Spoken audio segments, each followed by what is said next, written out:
ಇನ್ನು ಕಾವೇರಿ ವಿಚಾರವಾಗಿ ತಮಿಳುನಾಡು ಖ್ಯಾತೆ ಹಿನ್ನೆಲೆಯಲ್ಲಿ ತಮಿಳುನಾಡು ಸಿಎಂ ವಿರುದ್ಧ ಕನ್ನಡ ಪರ ಸಂಘಟನೆಗಳು ಆಕ್ರೋಶ ಹೊರಹಾಕ್ತಾ ಇದೆ. ಜನನಾಯಕನ್ ಸಿನಿಮಾ ಪ್ರದರ್ಶನಕ್ಕೆ ತೀವ್ರ ವಿರೋಧ ವ್ಯಕ್ತವಾಗ್ತಾ ಇದೆ.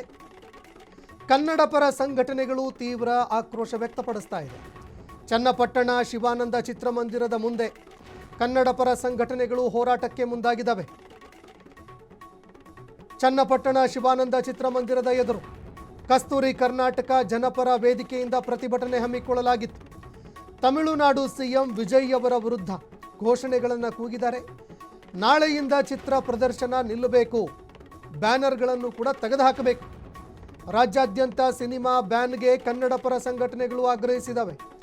ಯಾರು ಸಿನಿಮಾ ನೋಡಬೇಡಿ, ಇದನ್ನು ಬ್ಯಾನ್ ಮಾಡಿ ಅಂತ ಕನ್ನಡ ಪರ ಸಂಘಟನೆಗಳು ಘೋಷಣೆ ಕೂಗಿದ್ದಾವೆ, ಆಕ್ರೋಶ ಹೊರಹಾಕಿದ್ದಾರೆ.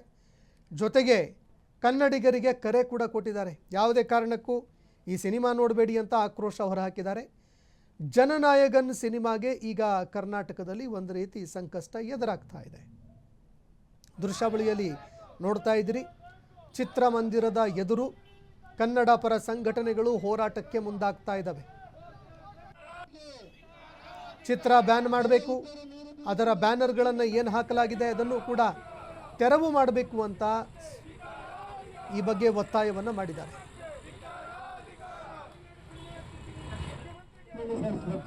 ರಾಜ್ಯದಲ್ಲಿ ಭೀಕರ ಬರಗಾಲ ಬಂದಿದೆ. 33% ಮಳೆ ಕೊರತೆ ಆಗಿದೆ. ಎಲ್ಲ ಜಲಾಶಯಗಳಲ್ಲಿ ಎಷ್ಟೋರಿಂದ ನೀರು ತುಂಬಿಕೊಂಡಿದೆ. ಇವತ್ತು ಕುಡಿಗೆ ನೀರಿಗೆ ತಾತ್ಪರ ಆಗಿದೆ. ಬೆಳೆಗಳು ಒಣಗ್ತಾ ಇದ್ದಾವೆ. ರಾಜ್ಯ ಸರ್ಕಾರ ಯಾರೂ ಬೆಳೆ ಬೆಳಿಬೇಡಿ ಅಂತ ಹೇಳುವಂಥ ಪರಿಸ್ಥಿತಿಗೆ ಬಂದಿದೆ.